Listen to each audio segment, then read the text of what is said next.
हरिओम हरिओम। इसके बाद मैं बुलाना चाहता हूँ यहाँ पे रम्या जी को। रम्या जी आएंगे यहाँ पे, जोरदार तालियां उनके लिए बजाएं। बहुत ही उत्सुक है ज्ञान नॉलेज इकट्ठा करने में, और चेहरे से लगता है कि बहुत अच्छे कॉन्सेप्ट्स वो लेकर यहाँ से जा रही है रम्या जी। Thank you, Hariom. तो मुझे यहाँ पे आने के लिए इंस्पायर किया था मेरी नेबर ने, मिसेस सुमन माला। तो उनमें मुझे बहुत चेंजेस दिखा, लाइक वेट लॉस तो है ही, बट उनका जो कॉन्फिडेंस है आज उनके चेहरे पे, जो मतलब खुशी मुझे दिख रही है, जबकि वो फिजिकली अभी थोड़ा उनका तबीयत थोड़ा खराब है, तो उसके बाद भी वो अपने जो कॉन्फिडेंस लेवल को इतना हाई रखी है, चेहरे पे वो स्माइल देखा मैंने उनके, तो वो मुझे बहुत शॉकिंग था। तो एक्चुअली उनको क्या था, शी वॉज सस्पेक्टेड कैंसर।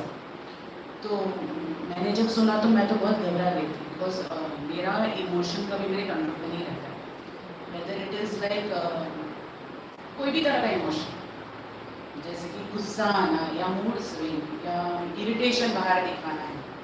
तो मैंने उनको देखा ना, तो मुझे बहुत लगा कि नहीं, कुछ तो है जो उनमें दिखा है यहाँ आने के बाद। तो उन्होंने मुझे बोला कि तुम एक काम करो रम्या, और मुझे नींद का बहुत प्रॉब्लम है, मेरा नींद बराबर नहीं होता, मुझे टाइम पे नींद नहीं आती है, और सोते समय ऑफिस का ख्याल, घर का, बच्चे का, ऑल सॉर्ट ऑफ थिंकिंग्स आते रहते माइंड में। तो और मुझे ये पता था ये योगा है, मैंने कभी योगा अटेंड नहीं किया था पहले।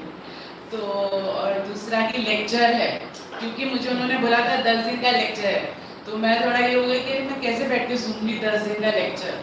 बट जैसे यहाँ पे सबने बोला इंट्रोडक्शन में सब बोर हो गए, बट मैंने तो थैंकफुली मैं बोर नहीं हुई।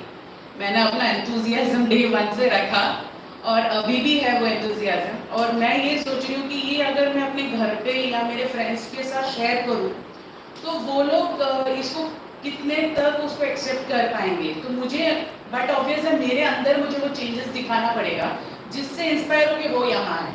क्योंकि मैंने मेरे नेबर से इंस्पायर होकर मैं यहाँ आई, तो वो जो 3 स्टेप रिदमिक ब्रीथिंग है वो मैंने ऑलरेडी स्टार्ट कर दिया था यहाँ आने से पहले, और 20 डेज में मैंने अपने आप में फ़र्क देखा।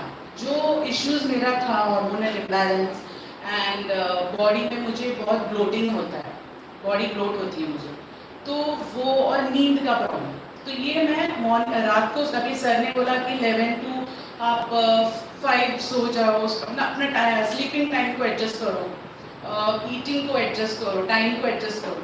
तो मैंने ऑलरेडी 10 के बाद ही मेरा खाना लेना स्टार्ट कर दिया था, और इवनिंग का जो है मैं 4 o'clock तो नहीं, बट 7 o'clock से पहले अपना लास्ट मील भी मैंने स्टार्ट किया 20 डेज से। और वो 20 डेज में मुझे ये फ़र्क आया, मेरा नींद बराबर हो गया, मेरे जो प्रॉब्लम्स थे वो मुझे लग रहे थे सॉल्व हो रहे हैं, और वो दिखने के बाद ही मैं आई। नहीं तो मैं मेंटली प्रिपेयर बिल्कुल नहीं थी कि मैं योगा और ये सब है, ये बहुत ही डिफरेंट है जो अब तक पढ़ा है मैंने योगा के बारे में, लाइक सुना है, मैं खुद कभी क्लास में नहीं गई। मेरी मम्मी खुद योगा सिखाती है, बट मैंने आज तक एक भी क्लास अटेंड नहीं किया। तो वो मुझे बुलाती है, आओ करो, तो फिर बहुत सारे एक्सरसाइज का नाम मुझे पता है, बट मैंने कभी ट्राई नहीं किया, बिकॉज मुझे लगा मेरा बस का बात है ही नहीं।